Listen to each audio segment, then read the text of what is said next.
The United States says Rwanda should denounce the rebel group M23 in the Democratic Republic of Congo that is accused of using rape and murder in a campaign of terror. The UN says Rwandan defense officials are backing the militia, but Rwanda denies the allegation. VOA Scott Stearns discusses the claim with Ambassador Johnnie Carson, the Assistant Secretary, Bureau of African Affairs. The United States clearly put some stock in the UN report alleging Rwandan defense support for M23 in Kivu because Washington suspended military assistance to Kigali. But Rwanda continues to deny that allegation. In fact, here at the United Nations said that it will be difficult to resolve the conflict if the international community continues to misinterpret events.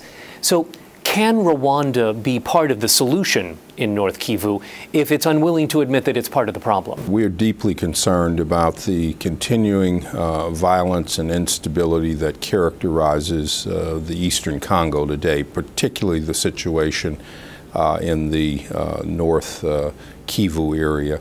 We're deeply concerned about the rebel group M23, which has made numerous incursions into that region and which has taken over territory. There's no doubt in the minds of many that there is a broad array of information that has come from a number of sources that point in the direction of external support for the M23 organization. It is actually imperative that all the states in the region not give support to the M23 movement and also to denounce this movement and its activities at undermining the stability of the DRC. This week, there's been a particular focus on the issues of the Eastern Congo and the M23. Two significant events to note. One was the meeting hosted by Secretary General Ban Ki-moon, in which he invited key regional leaders to come and talk about this issue. We were represented at that meeting, and we had an opportunity to hear from President Kabila of the Congo, as well as President Paul Kagame of the Rwandan state. But there were leaders from Uganda speaking, the vice president. There were leaders from Kenya, the Kenyan foreign minister, vice president from Burundi, and many others were a part of this. The U.S. spoke, the French spoke, the Belgium spoke, and others.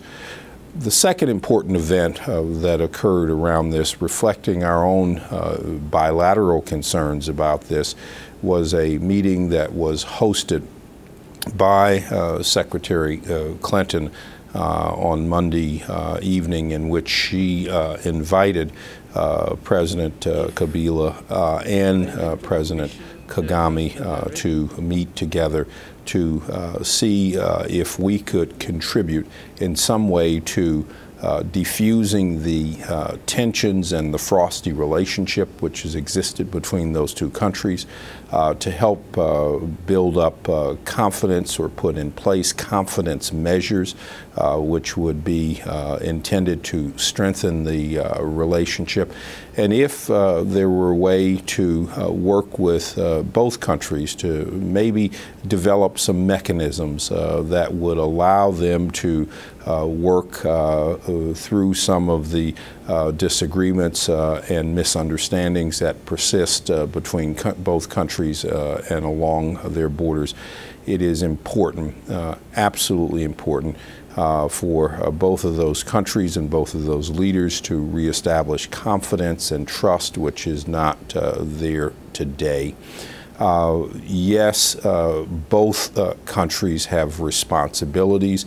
Yes, there cannot be a successful reduction of tensions and a return to normality and stability unless there is a high degree of cooperation.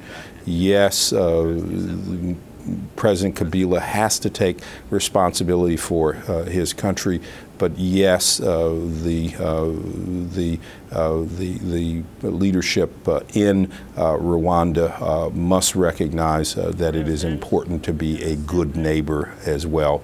We would clearly like to see, at a very minimum, the government in Kigali denounce the activities of the M23. They are, after all, a rebel group undermining the stability of a neighboring state. They are individuals at the top, one or two of whom have been ICC indictees. They are a group that's been singled out as carrying out atrocities in the region. So a simple denunciation of that group and its activities would be very helpful in this process. But both leaders have responsibilities. Clearly, those responsibilities are important.